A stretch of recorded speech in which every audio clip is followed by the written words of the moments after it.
warahmatullahi wabarakatuh. Perkenalkan, nama saya Muhammad Azharuddin dengan NIM J1B018-057 TV Ganjil 2018. Pada kesempatan kali ini saya akan mereview jurnal sebagai tugas dari manajemen DAS. Yakni saya mendapatkan jurnal pertama untuk judul analisis karakteristik morfometri dan hidrologi sebagai ciri karakteristik biogeofisik DAS Samal Kecamatan Seram Utara Timur, Kobi, Kabupaten Maluku Tengah. Jurnal ini bernama Jurnal Ilmiah Agribisnis dan Perikanan atau Agrikan Umum Ternate dengan volume dan halaman yakni volume 9 dengan edisi kedua.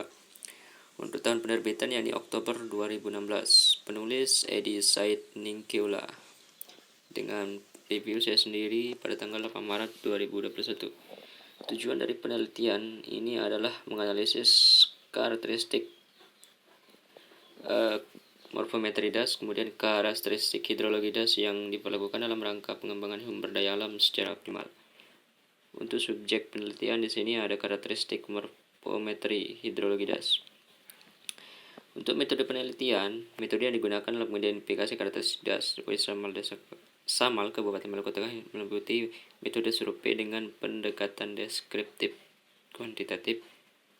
Penelitian dilakukan di DAS Samal Kabupaten Maluku Tengah. Secara geografis, DAS Samal terletak pada 2 derajat 54 menit 15 detik sampai dengan 3 derajat 10 menit 10 detik lintang selatan dan 129 derajat 40 menit 0 detik sampai 120 derajat 54 menit 50 detik bujur timur.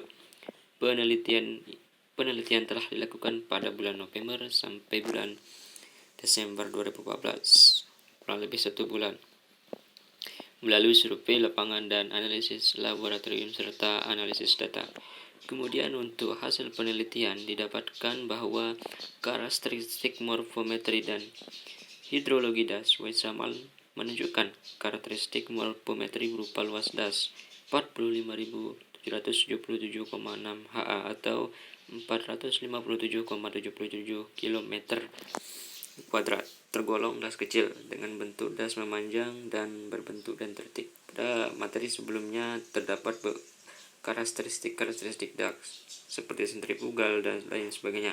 Kemudian terdapat 5 orde jaringan sungai dengan kelas kerapatan sebesar 1,91 km per kilometer kuadrat dan tergolong sedang.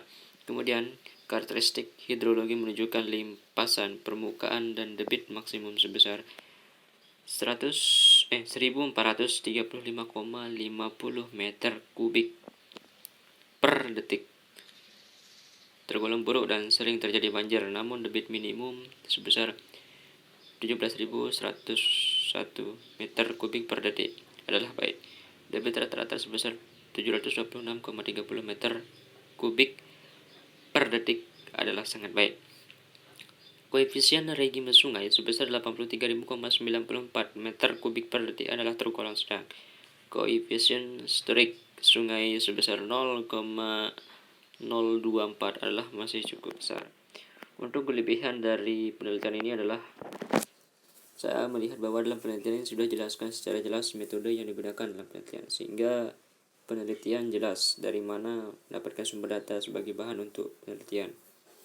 Kemudian untuk kekurangan, belum adanya perbandingan metode dalam penelitian ini, sehingga hasil yang didapatkan tidak beragam sebagai bahan untuk perbandingan hasil, sehingga tidak dapat melakukan perbandingan dari segi metode yang mana lebih efisien dalam melakukan penelitian ini. Ya, mungkin hanya ini yang dapat saya jelaskan, kurang lebihnya mohon maaf. Sekian dan terima kasih. Wassalamualaikum warahmatullahi wabarakatuh.